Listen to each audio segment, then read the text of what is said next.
Thank you very much. Good evening, councillors. Let's make a start. It's Wednesday evening, 22nd of October 2025, and we begin tonight's agenda briefing by declaring it open at 6 p.m. I'm getting a lot of feedback on this, Karen. Do you know why? I'm going to battle on. That's a little bit better, is it? I'll push on, Karen. I'll get you to muck around with the settings and see if we can improve it. I think we'll be right. Maybe the double feed will be good. We acknowledge the watch people, the traditional custodians of the land, and also pay our respects to elders, both past and present. In accordance with City Accounting Policy CN105, agenda briefings are conducted to provide elected members with a forum to ask questions of the City's administration to enable informed decision making by Council at the following week's ordinary Council meeting, which will be held next Tuesday evening, 28th of October. Agenda briefings are not decision-making forums. Questions may be asked and answered, but no debate or discussion is permitted. Questions are specifically related to one item to an item on tonight's agenda. And elected members and employees must disclose any financial, approximately or partial interest on the agenda and declare the interest at the commencement of the briefing or at the very latest when the item is about to be discussed. Elected members disclosing a financial or proximity interest must not participate in that part of a briefing or meeting interest and must leave the meeting for duration of the item. And I'm just going to swap off because I sound like a dialect.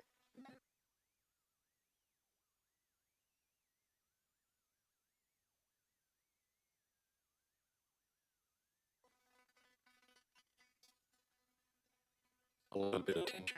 A little bit better, not much. And of course, agenda briefings are open to the public. This briefing is being live via the city's YouTube channel. Apologies for the audio. We'll get this all sorted by next Tuesday, I'm sure.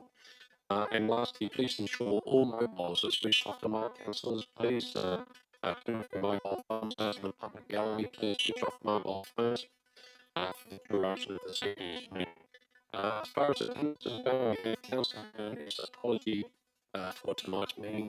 She's unable to be here with us, and I'd like to welcome the first meeting of the new council of the City of Canning, and I'd like to make special mention to our newest councillors, Councillor Linda Ross. Thank you for joining us. Councillor Jesse Jacobs returns. Councillor Luke McCorkle, thank you, Luke. And also to Councillor Joanne Page, who returns to council to commence her second term, as does Councillor Paul Tuchek. Congratulations and thank you for joining us. I hope you enjoy your first meeting of this new council. Approved leave of absence at item 2.2 is no approved leave of absence. CEO, can I ask at item 3 in relation to disclosures of interest, have you received any? Thank you, Mr. Mayor. I received 3 declarations of interest for tonight's meeting, disclosures of interest. In relation to 3.1, declarations of financial interest, I received none. In relation to item 3.2, declarations of impartiality, first I received from Councillor Ben Kunza. In relation to items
One, two, three, 1, 2, 3.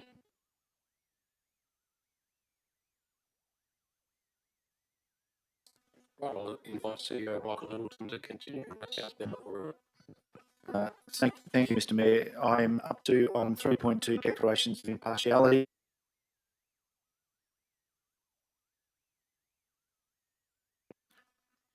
first item, the first declaration I've received is from Councillor Ben Kunzer in relation to item C00725. The item details it is in relation to Ferndale Park Sports lighting upgrade. The nature of Councillor Kunzer's association is I am a life member of the Linwood Ferndale Football Club, which is a stakeholder in this process. As a leaseholder and user of the reserve and its facilities, and the like will benefit the club. The second declaration I've received is from Councillor Paul Tuchek. The item is in relation to IE 02225. It is the proposed parking controls for various locations. The nature of Councillor Tuchek's interest is that he works at the Wilton Basketball Stadium. The final declaration I've received for tonight's meeting is from Councillor Secon. It is again in relation to IE 02225, proposing post parking controls of various locations. The nature of Councillor Secon's interest is she, as a child, played basketball at Wilton Basketball Stadium. Thank you, CEO. We never proposed to you before. We're quite enjoying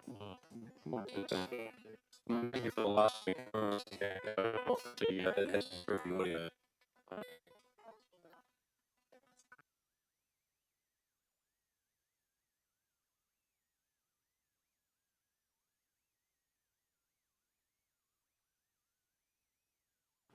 Councillors, I'll just ask for your patience and also those in the public to Councillor.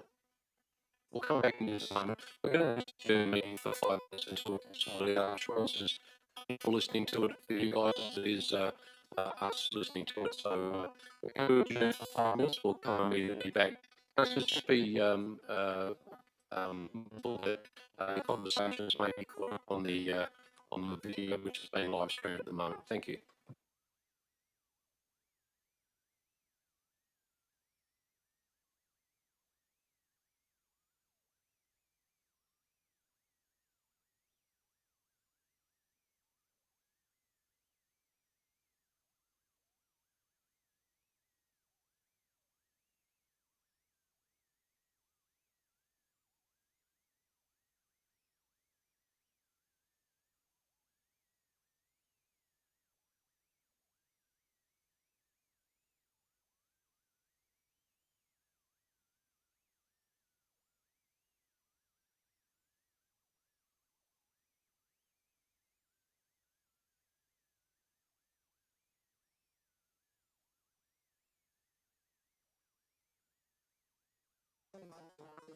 One, two, three, 1, 2, 3.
6:15 p.m. and we're going to attempt to restart the meeting.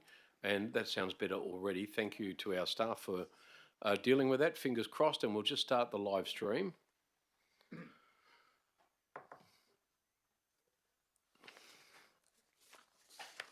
Is the live stream going? To those at home, just a recap, we did just stop the meeting. We had some technical difficulties, which we appear to have overcome. We're resuming the meeting now live at 6:15 p.m. The CEO, you had completed, I think, the declarations, Michael, hadn't you? And we'd moved on to question time for public. I think we got that far, hadn't we? Look, through the adjournment, Mr. Mayor, I've received two additional disclosures of interest. They are in relation to item 3.2, declarations of impartiality interest. The additional disclosures I've received are from Councillor Linda Ross in relation to IE 022 of 25, the proposed parking controls for various locations. The nature of Councillor Ross's interest is my children attend this school, principally the Linwood Senior High School, and she is on the PNC.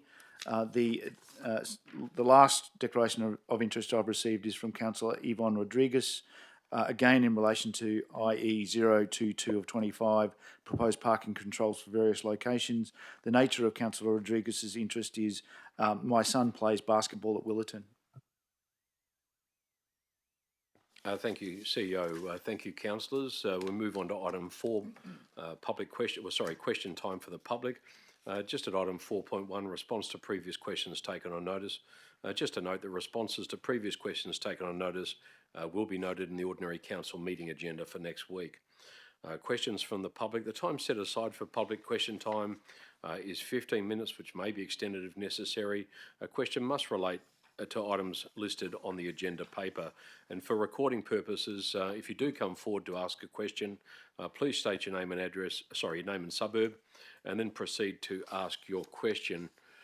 If an answer cannot be provided at tonight's meeting, the question will be taken on notice and an answer provided at the next ordinary council meeting.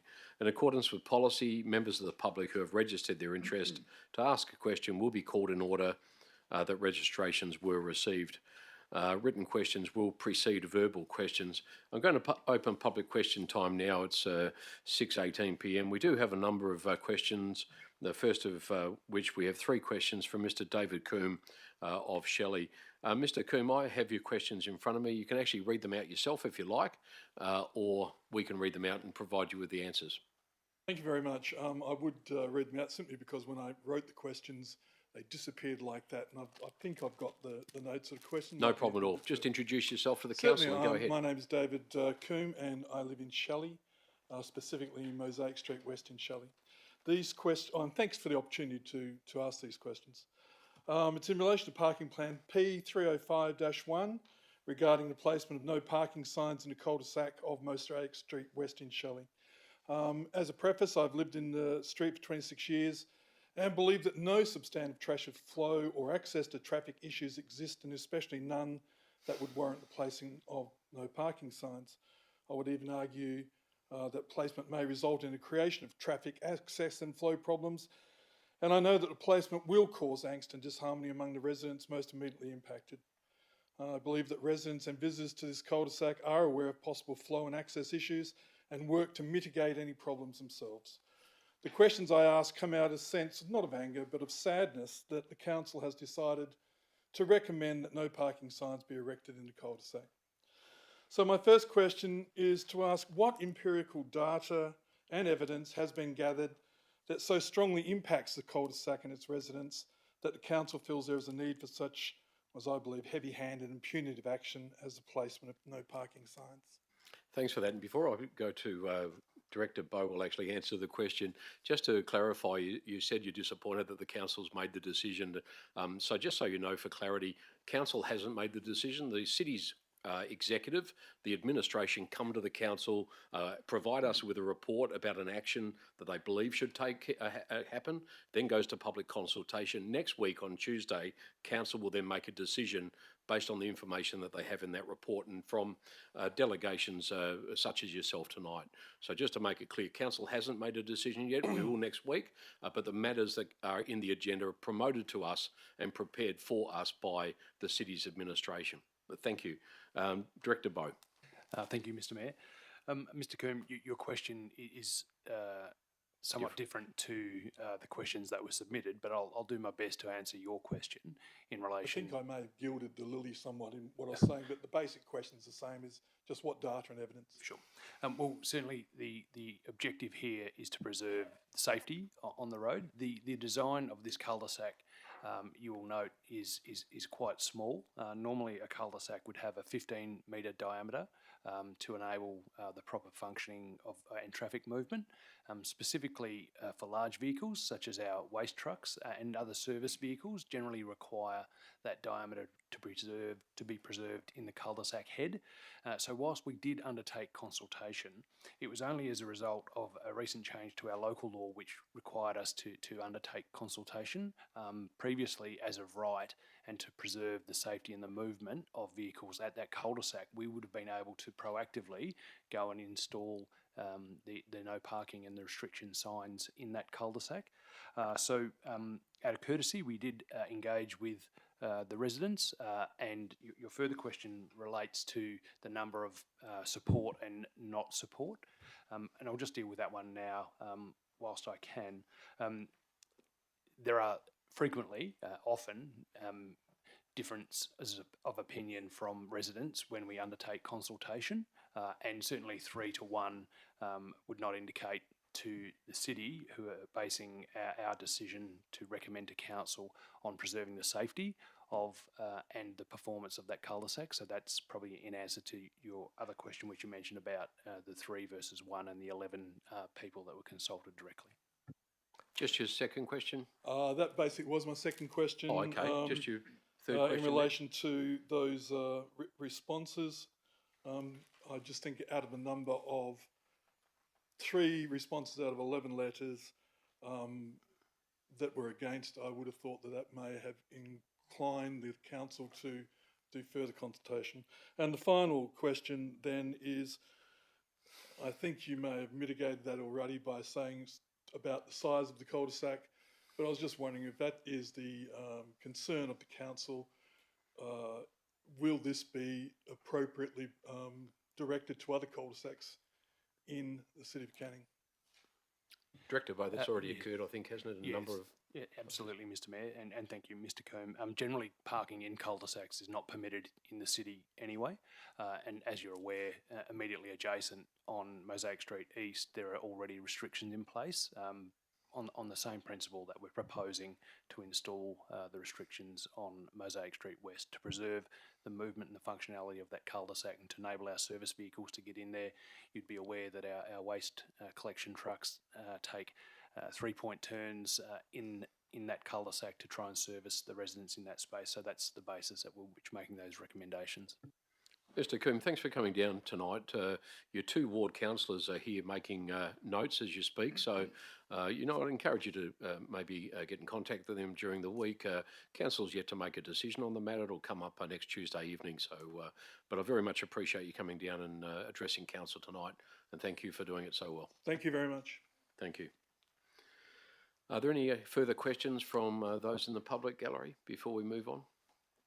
Thanks, everyone. I then will close public question time, the time being 6:24 p.m. And Mr. Coombe too, you can leave whenever you would like. You don't have to stay for the duration of the... Okay, thank you.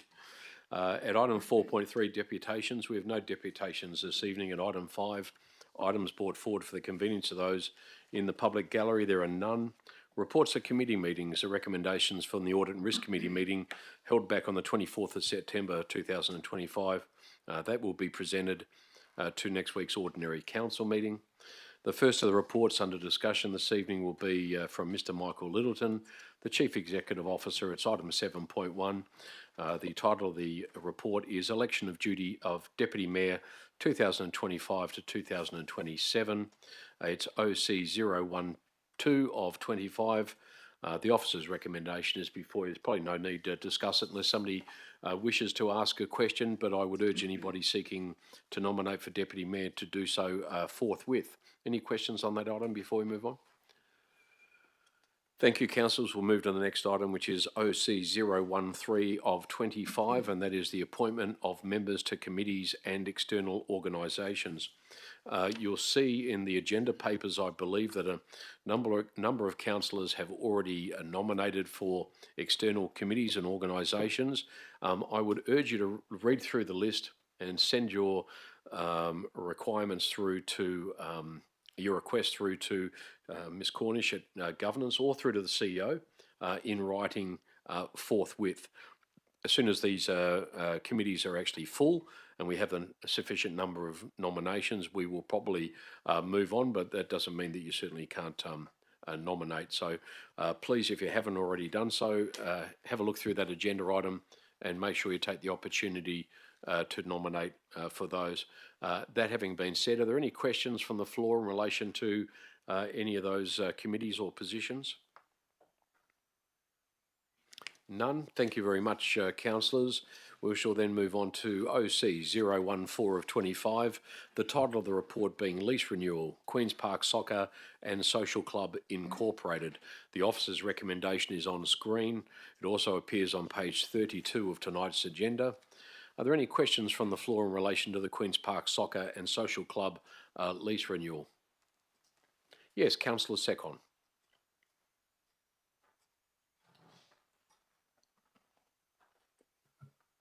Sorry, no, it's not for this item. Thank you. Yes, Deputy Mayor Mark Bain. Thank you, Mr Mayor. 3 questions, if I may. In the 2023-24 annual budget, 1.5 million was forecast to be spent on upgrading the club room in 2027. Has the city now reconsidered these plans? CEO. The short answer is yes. So the forward works program was the proposal that you were suggesting. We are absolutely looking at what our investment needs to be at Queen's Park. As we articulate in the item, there is some opportunities to look at future use and consider both Coker Park and Queen's Park for soccer or for football. Thank you, Deputy Mayor. Second question. Thank you, Mr Mayor. Does the Coker Park precinct plan reference the club room or its future? CEO. It's probably related to not specifically this, but I'd have to take that on notice, Councillor Deputy Mayor Bain. Deputy Mayor. Thank you, Mr Mayor. And finally, the other or chief tenant at Coker Park is the Cannington Tigers Cricket Club. Has the city approached them, or will there be approached when it's considering the future of the club room? CEO, has that already occurred? At this stage, we're trying to determine future use before we enter into those conversations. So this is a stopgap measure. This enables the current use to be facilitated whilst we do our work internally, and then we start the consultation process. That consultation process will start with council, of course, before we start engaging more broadly with the club. Thank you, Deputy Mayor. Any other questions in relation to that item? None. Thank you, councillors. We shall move on to the next item, which is OC 015 of 25. The report title being Proposed Road Closure, portion of Hamilton Street Road Reserve in Cannington. The officer's recommendation is on screen. It also appears on page 40 of tonight's agenda. Any questions from the floor in relation to the item? None. Thank you very much. We shall move to item 7.2. These are the reports from the office of Mr. Nelson Maurizio, the Director of Corporate and Commercial, the first of which is CC 021 of 25, the title being Monthly Financial Report for back in August 2025. Recommendation is on page 46 and is on the agenda now. Councillors, any questions? Yes, Councillor Second. Thank you, Mayor Hall. This is with regards to capital expenditure wheelback driving range upgrade. I note that the wheelback driving range upgrade works commencement was delayed. What is the revised anticipated completion time? Mr. Warren Bowe. Thank you, Mr Mayor. We're aiming to complete that in March 2026, Councillor Second. We're off and running, I think. Thank you. Any other questions, Councillor Secker? None? Thank you. Any other questions? Yes, Deputy Mayor Mark Bain. Thank you, Mr Mayor. Same page that Councillor Secon's referencing, page 62, the Ferndale Park Sports and Community Centre. I just wanted to confirm with the city believes the project will go out to tender in November and be awarded in February with work to commence soon after. Is that correct? CEO, yes. Thank you. Thank you for the question. I can provide some more definitive timeframes, but no, Councillor, it will not be hitting the market in November. More likely to be at this stage December through January, given the Christmas break. So we certainly have some broader issues with documentation. So it will not be in the market in November. Thank you. Any further questions in relation to the monthly financial report for August? Thank you. We push on to item 7.3 from the Directorate of Mr Graham Bride. There are no reports from that Directorate. And on then to 7.4, the Directorate of Mr Warren Bowe, to my right, the Director of Infrastructure and Environment. The first of those reports being IE 019 of 25. The title of the report, Consideration of Submission, Major Land Transaction, Business Plan, portions of Lot 85, 9001, 9002, Bannister Road in Canning Vale. The officer's recommendation is on screen. It also appears on page 88 of tonight's agenda. Any questions in relation to this item? Yes, Councillor Kunza. Thank you, Mayor. Look, through you, I just wanted to know why the city blacks out the information as to who's providing a submission in these cases.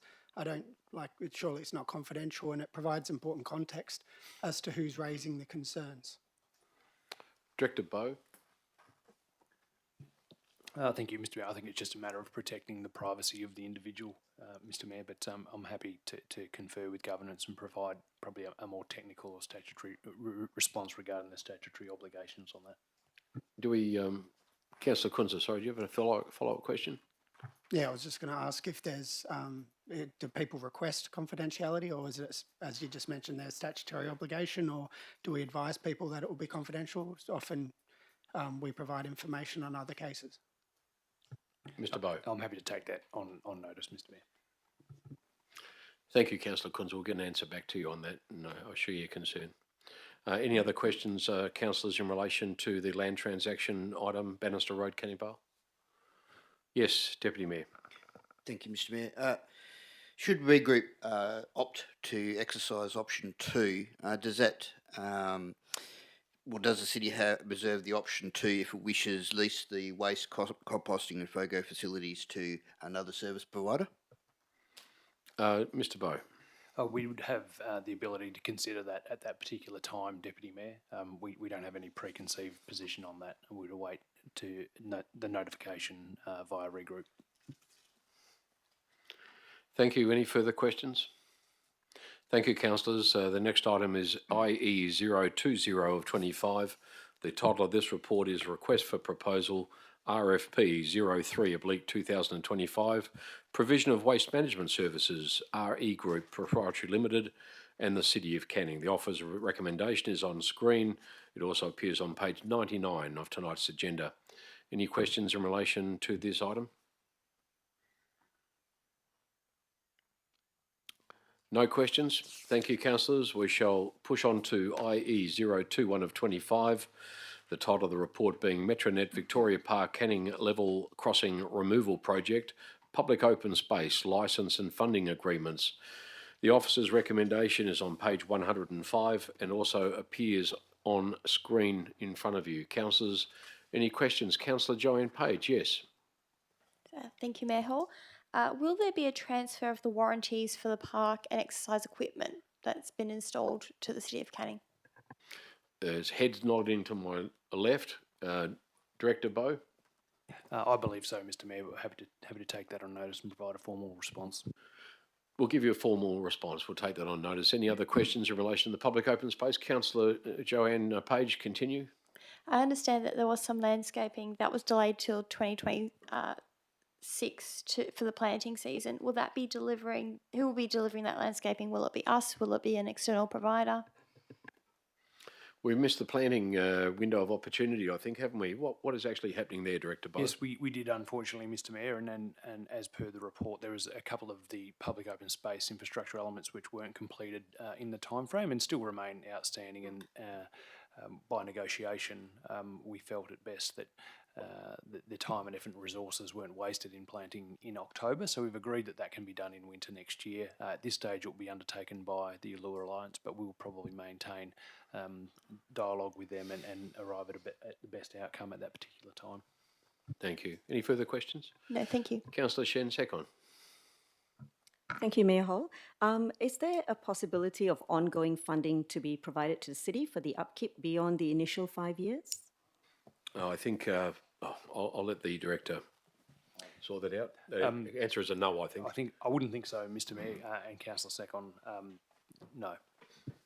I think the position with that is that we've been given we will be given the sum that gives us an opportunity in the next a number of years to put money into a reserve so that we can actually build up. I was going to say a war chest, but it won't be a war chest, to deal with the sum to actually maintain that park, which we believe, I think in the report is at about, at the moment, the projection is upwards of $800,000 a year. So the initial sum, which is over $4 million, will give us an opportunity to actually equip that money over the next couple of years and then build our own reserves so we can take care of it into the future. That's the case, CEO, isn't it? Yes, Mr Mayor, and just to reiterate, the answer is no. I think we were very good. We did very well to get a 5-year maintenance agreement and contribution as opposed to 2. And just on that, the first proposition that was put to the mayors and CEOs at the SECA group, you remember a few years ago, the group went to Melbourne to look at similar projects that had occurred over there and talk to mayors and CEOs to understand what sort of funding they got from the state government and different in that state.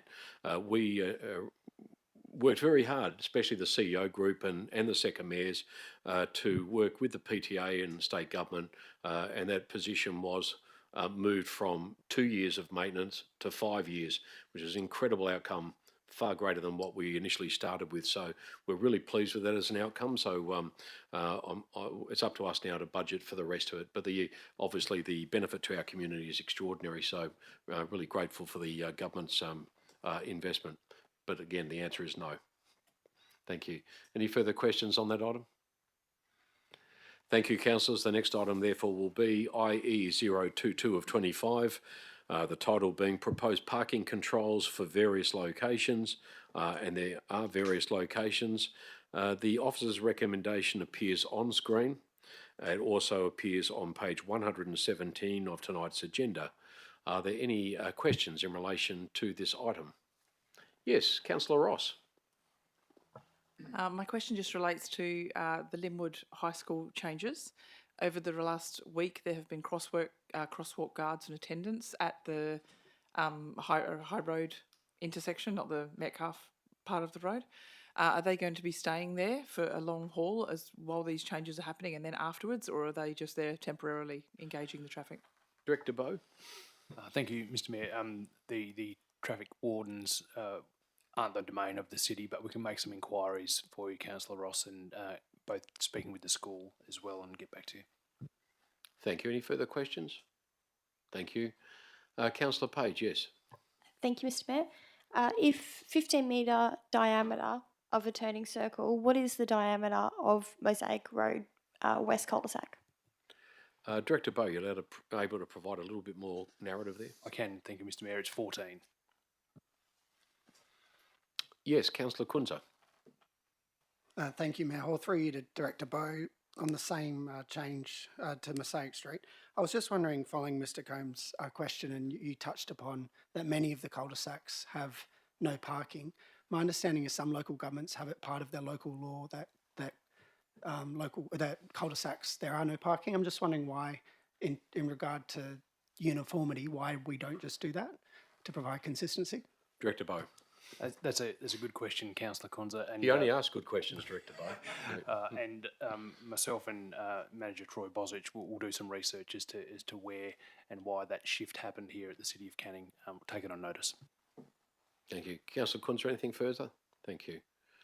Councillors, any more questions in relation to that? Yes, Deputy Mayor Mark Bain. Thank you, Mr. Mayor. The parking controls are proposed for one side of the two bends on Woodlow Street in Cannington. Would the city object to yellow pavement edging marking being installed on the other side of the bends to ensure that vehicles do not park on both sides of that bend? Director Bow. I'm happy to take that question on notice, Mr. Mayor, and consult with the staff and Main Roads. Thank you, Deputy Mayor. Have you got a follow-up question? Yes, you have. Go ahead. Thank you. How long does it usually take for the after parking controls are approved by council for the city to then install them on site? Director Bow. Generally a couple of weeks. We'd aim to have it done as soon as we could, Deputy Mayor. Thank you. Further questions, councillors? Yes, Councillor Secon. Thank you, Mayor Hall. I just wanted to find out what community consultation informed these parking changes. Director Bow. Thanks, Ms. Smith. Maybe if you could just clarify what you mean by community consultation. Has Councillor there been Secon. formal community consultation? Because when I was reading the documents, it seems like there's been feedback from a couple of residents, and that sort of triggered some of the proposed parking. Or was there community consultation following some of the residents' queries prior to this this parking proposal? Is the question that did the residents' feedback trigger the consultation? Is that what you're saying? From what I noted, the residents' feedback did trigger some of this parking, the parking controls, but I wanted to find out if there was a formal community consultation prior to this new proposed parking They're done on a controls. case-by-case basis, I think, aren't they, per project? But I'll ask Thanks, you to... Mr. Mayor. Certainly, as outlined in the report, the specifics and the proposed restrictions, there was local consultation undertaken, but as far as a broader community consultation, maybe I'll take it on notice and get some clarification from Terrific. Councillor Secon and provide a response. CEO. Yeah, look, I was just going to comment.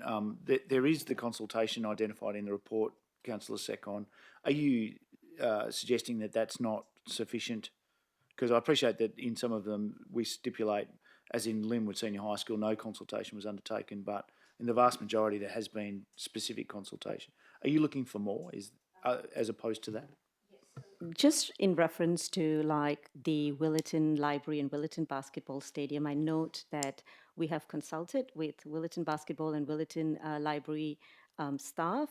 However, from a community point of view, some of the feedback that we received surrounding the current drop-off and pick-up zone for patrons, it doesn't seem to be utilized effectively. So the drop-off and pick-up zones are currently being used for parking. And there has been feedback from residents and patrons using the basketball stadium about moving the pickup and drop-off zone closer to the stadium off Baranda Boulevard rather than having it within the parking which is adjacent to Willetton Basketball Stadium. So that's pretty much where I'm coming from. Was that a consideration, CEO? Is that still on the under discussion? Look, I can't speak specifically for the staff review, but I actually attended the parking, an on-site meeting myself, and I think that that those issues were well articulated. I think the parking controls here have sought to address the issues that have been identified. Parking is iterative and will continue to change and evolve, but these changes are designed to meet the problems that have been identified to us. Councillor Tuchek, did I see your hand up? I was going to ask a question, but now that it's just about parking controls, I think that's a separate issue, so I'll refer that. I thought I saw your hand up, but my apologies. Yeah. Thank you very much. Thank you, Councillor Shen. Yes, Shen Secon. Yes. Thank you, Mayor Hall. And just my final question, how will the new signages, how will consistent signage and enforcement be managed? Director Bow. Ideally, in conjunction with the Willetton Basketball Association, Councillor Secon, and through education and as a final resort through our rangers and enforcement. Thank you, councillors. Any further questions in relation to that item? There are none. Thank you. We move to item 7.5. Director Gary Fisher is the Director for Customer and Community and the responsible officer for the following report, and that is CO007 of 25, the title of the report being Ferndale Park Sports Lighting Upgrade. The officer's recommendation is on screen and also appears on page 127 of the agenda. Councillors, any questions in relation to the Ferndale Park Sports Lighting Upgrade? Councillor Ben Kunza, yes. Thank you, Mayor Hall. Through you to Director Fisher. So with respect to the community consultation, and I think it's paragraph 17 or 18 that speaks to the support of the clubs, the Linwood Ferndale Football Club had long been advocating to upgrade Oval 1, and I was of the belief, and they were of the belief, that if Oval 2 was to be done, it would be done together. And whilst it notes that they're supportive of it, I reached out and they were unaware that the city was prioritising Oval 2. And I say this without prejudice, they see the merits of having Oval 2 done, but given there's turf differences and a number of variables, I just wondered what sort of consultation has been done with the clubs, because they didn't seem to be aware that the city was promoting Oval 2 here. Director Fisher. Yes, through you, Mr Mayor. Yes, so obviously there was early consultation done for the clubs, and obviously we've made an internal decision to go with Oval number 2, and I would imagine we haven't been back to the clubs to confirm that as yet. So obviously in the report, what we're recommending is a two-stage approach. Obviously you kind of light up Oval 2. Oval 1, as you know, already has 100 lux, and Oval 3, 50 lux. And there's sort of various reasons for that, and obviously in the report it outlines those reasons. There's some work to be done there, and plus we're also going for a grant for Willerton Reserve, which is obviously putting up a whole project which is about 1.2 mil. So obviously for us it's about we thought we'd have the best opportunity to get two projects funded at once by doing a two-stage approach at Ferndale. Councillor Kunzer, I'll just ask the CEO too to provide a little bit more context. CEO. Yeah, no, I think I certainly think Mr. Fisher's covered it pretty well. But what we've tried to do is to maintain continuity of the green space use. So Oval number 2, because both in our broad proposal, we're looking at reconfiguring the ovals a little bit just to make sure that we optimise viewing. By doing Oval 2, understanding that Oval 1 is already lit, it maintains continuity of the use of Oval 1 whilst we reconfigure and light Oval 2, which then enables us to do Oval 1 in a much more structured way, again reconfiguring the oval space and doing a new lighting proposal. And to Mr. Fisher's point, we are then looking to make sure that Oval 1 and Oval 3 as an application is made in the next round of night lights. So we're actually trying to optimise our funding proposal this time and next time. By putting a couple of projects up. Councillor Kunzer? Yeah, I appreciate that. And as I touched on before, there's other variables for the clubs in terms of the turf is quite different between the two. And whilst that can be dealt with, I just wondered why the clubs doesn't seem to be across what the city is proposing. We want to make sure they're across whilst we are the decision makers and we're the investors. I just was surprised that they weren't aware of what the city was proposing. Point made. Thank you very much, Councillor Kunzer, for bringing that to the attention of Director Fisher. Deputy Mayor, yes. Yes. Thank you, Mr. Mayor. So paragraph 17 notes that the current lighting on Oval 1 is up to 50 to 100 lux. The CIS has Ferndale Reserve as having Oval 1 or 50 lux or less. So I'm just wondering if the city can confirm which lux level Oval 1 actually has. Mr. Fisher. Through you, Mr. Mayor, it's 100 lux. So it's a 50-100, so obviously it's kind of switchable, 50 for passive, 100 for sporting. Okay, thank you, Mr. Fisher. Yeah, I asked that because a couple of years ago the Linwood Ferndale AFL women's team wasn't able to play football on Oval 1 as part of their competition because the lighting wasn't sufficient. So I'm assuming, we are assuming that 100 lux is sufficient for amateur football, but I'm trying to reconcile that with the fact that the AFL women's team had to play away games home games away in Carlisle because the lighting there wasn't sufficient. I think the AFL standard is higher than that for playing, isn't it? And training is 50 to 100, but isn't playing 150 above, Mr. Fisher? Is it 100? No, so obviously on our CIS that stipulates for playing is 100 lux for kind of large ball sports. So we can look into that reason, but maybe at that point in time we had some issues with that lighting. But I can get back to you if you like, Deputy Mayor. Thank you, Deputy Mayor. Thank you, Mr. Mayor. So is the city confident that 100 lux will be sufficient to future-proof night sports at Ferndale Reserve and support the long-term growth of the sporting clubs there? Director Fisher. Yes, at this stage. I like the disclaimer at the end of that. Councillor Jacobs, and then I'll go to Councillor Kunza. Thank you, Mr. Mayor. Would it be better to perhaps make this one project and just go for this one first, and then, because you're saying that you want to do two projects. I think one is in, did you say one is in Wilson and the other one's Willerton? Willerton? Would it be, because I'm thinking the question is basically, if you're getting people to come out, economies of scale, if you're going to do the upgrade to the whole area, could you put that all in one project? Or are we going to out budget the parameters of the funding? Because I was thinking if, upgrade the whole lot at the same time, 1, 2, 3 to the LED or whatever they are, would that, I'll ask the CEO to provide some context there. Jesse, being newly elected back to council, you're just a little bit behind it because we've obviously been briefed extensively on the reasoning behind that and had a number of strategic issues, briefings on it. But CEO, can you bring the councillor up to speed a little? Essentially, Councillor Jacobs is saying that if we submitted it as one project, that there would be some economies of scale.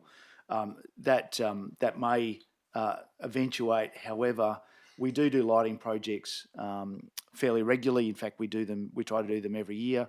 It is probably more suited to our capacity and capability of delivering projects, but also being able to manage the load on each oval. So our goal is to maintain the continuity for the sporting clubs. So the proposal that we're putting in front of council, we believe achieves that. It is consistent with our investment spend, also in our proposed investment spend at Linwood Ferndale. There was another question. Part of the question was, if you were to do it all together, are you sort of going at like a level to maximise your chances of getting approval? Because I'm thinking if you go too high, obviously they say, well, this is too much money, we're not going to spend that money. Yeah, look, we couldn't put both Willerton Oval in and the 3 ovals at Linwood Ferndale. So we have spoken about, we are trying to optimise our opportunity to get funding. You'd be aware, certainly people around this table know that we've been quite successful in being able to optimise our funding opportunities. That's what we're trying to do here. The more state or federal government money we can get, the less muni money, or the further our muni money goes. Got a strategy there, Jesse. Got a strategy, and it's been working for us. So thank you, CEO. Councillor Kunza. With your indulgence, Mr. Mayor, I was just going to say, with respect to the Deputy Mayor's question, it's not necessarily the lux levels at Oval 1, it's the coverage of the lights. There's black spots on the eastern side where it doesn't allow games to be played. So that's one of the reasons the club had been advocating in the past for that oval to be upgraded. Thank you. CEO? Yeah, thank you. And the Deputy Mayor did ask, are we future-proofing the oval? We are future-proofing the lighting design to be able to accommodate higher lux levels if that becomes the norm. 50 switchable to 100 is actually the normal, is the consistent standard of lighting that local governments tend to provide community clubs. We appreciate that small ball, cricket, etc. are talking of upwards of 300 lux. We are not, local governments generally are not facilitating that at this point in time, but the lighting design, so to Councillor Kunza's point, to ensure that we've got good distribution of lighting will be the same. We will ensure that if the additional luminaires are required at some point in time in the future to be standard, then this lighting will accommodate that. Thank you. Thanks, anyone. Any other questions in relation to that item before we move on? Thank you, councillors. At item 8 this evening, which is notice as a motion for which consideration at the next ordinary council meeting, there are none. Item 9, matters of urgent business, there are none. Confidential matters at item 10, similarly, there are none. At item 11, closure, there being no further business, I now declare the agenda briefing of this evening, Wednesday the 22nd of October, closed, the time being 6:55 p.m, and I thank everyone for their attendance. Thank you.